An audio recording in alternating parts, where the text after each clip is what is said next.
Update po tayo ngayon guys sa lahat po na nag-request dito, no.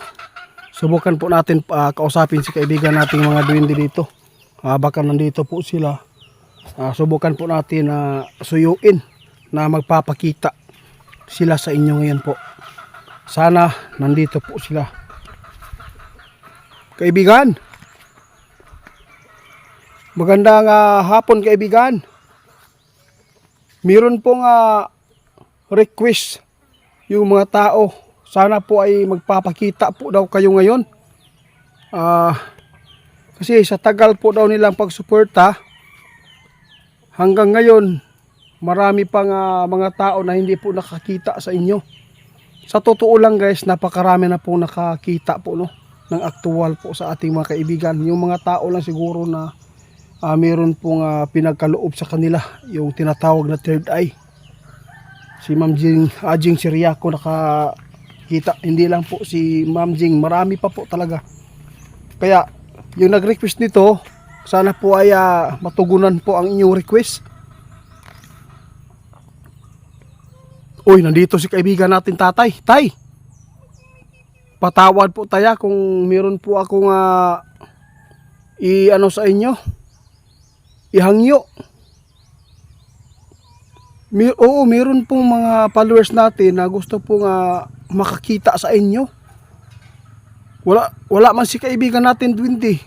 Kung pwede ba na ikaw na lang siguro na para daw makakita sila sa imuha. Okay lang po ba tay? Bakit po? Guys, sinuyo natin si tatay pero hindi natin mapipilit po guys kung hindi pa po sila handa na magpakita, no? Kasi po alam po ninyo yung isang elemento ay hindi naman po talaga na aktual na pwede po natin silang utusan lang na mag-isti po sila dyan, no? Kusang loob lang po sa mga tao lang po daw na may mga kakayahan po na makakita nito, no? Kasi po yung pagkikipag-usap po natin, nasa harapan lang po sila, sabi po ng ating kaibigan. Tay, bakit po hindi po kayo makikita po sa mga followers natin?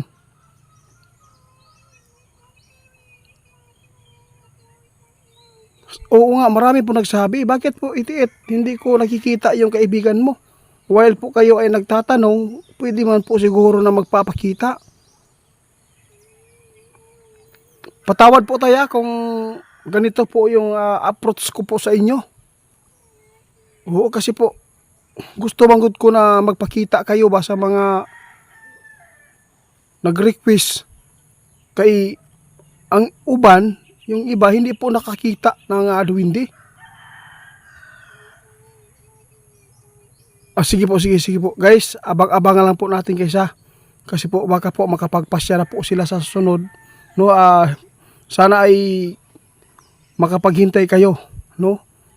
Meron pang mga panahon na pwede silang magpakita kung handa na po si tatay, kasi po si tatay hindi po daw talaga siya nagpapakita mula lang tayo ay nagipagkaibigan sa kanila noon, no. Noong mga bata-bata pa daw sila, nagpapakita po daw talaga sila guys, nagkaroon nga sila ng kaibigan, no. Yun po ang totoo kaibigan. Hindi na lang ako mangungulit po sa inyo. Meron na lang po akong itatanong. Kumusta po yung mga trahedya po, yung mga kalamidad ngayon na nakikita po ninyo? Sige po guys, sabi po natin kaibigan, wag lang po daw kayong mawala ng pag-asa kasi po alam po ng ating kaibigan kung ano man po ang kanyang gagawin, no? Sa makakita lang daw sa kanya, sabi po niya. Sige po tayo, ikaw na bahala, iharap ko na lang yung cellphone. Kung meron kayong mga third eye, makakita yun mo. Yun po ang totoo. Guys, ngayon po ipagpatuloy po natin yung katanungan tungkol po sa, i-update po natin yung kalamidad dito, kung ano po ang mangyayari pa dito sa bansa natin o sa buong daigdig.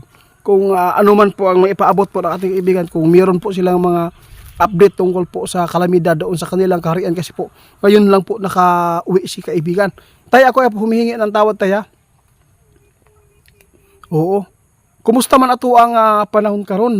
Meron po ba kayong nakuha ng mga pwedeng ipaabot natin sa mga tao para po ay makapaghanda? Kasi meron na pong sasunog, tay, sa Quezon.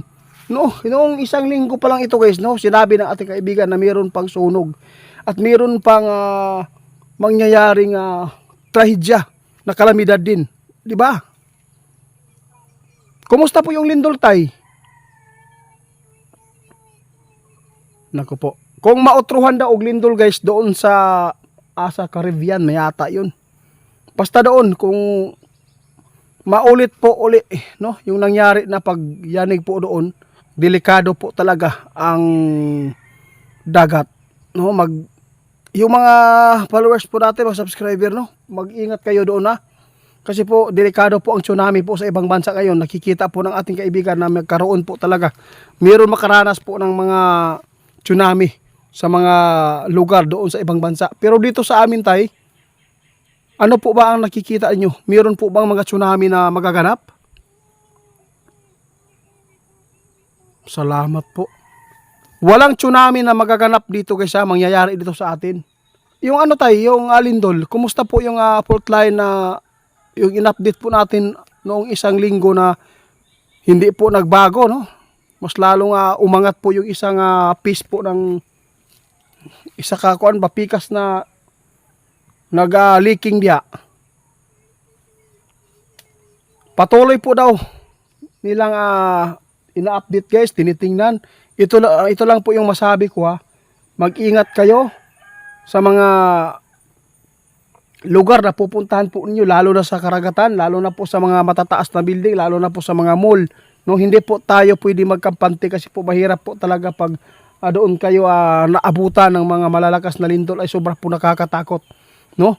Agad mo po siyang maiisip ba na babagsakan ka ng mga malalaking mga tipak na mga simento. Dapat po talaga kayo ay mag-ingat. Hindi po tayo basta-basta ngayon na mag-alis lang kayo na walang pagdasal. Dasal po talaga yung pinakamaganda po dito, ha. Yung ginawa po natin na babala na ipinapaabot, hindi po namin ito ipinipilit, ha, sa inyo na kayo ay maniwala. Ito lang po ang masabi namin. Ang paniniwalaan po natin ngayon yung Panginoon. Pero yung babala ng ating kaibigan, kung wala gid mo pagtuuan, okay lang po yan. Pwede po kayo mag-skip dyan, ha. Yun lang po. Wala pong sa pilitan po dito. Ang importante, nakapaabot kami ng ikakabuti ng mga kapwa natin. At saka marami na pong mga ipinapaabot ng ating kaibigan na mga kalamidad na nangyayari din po talaga agad. Salamat po tayo sa update. Pasensya na po sa nag-request, ha. No? Gusto daw niya makakita.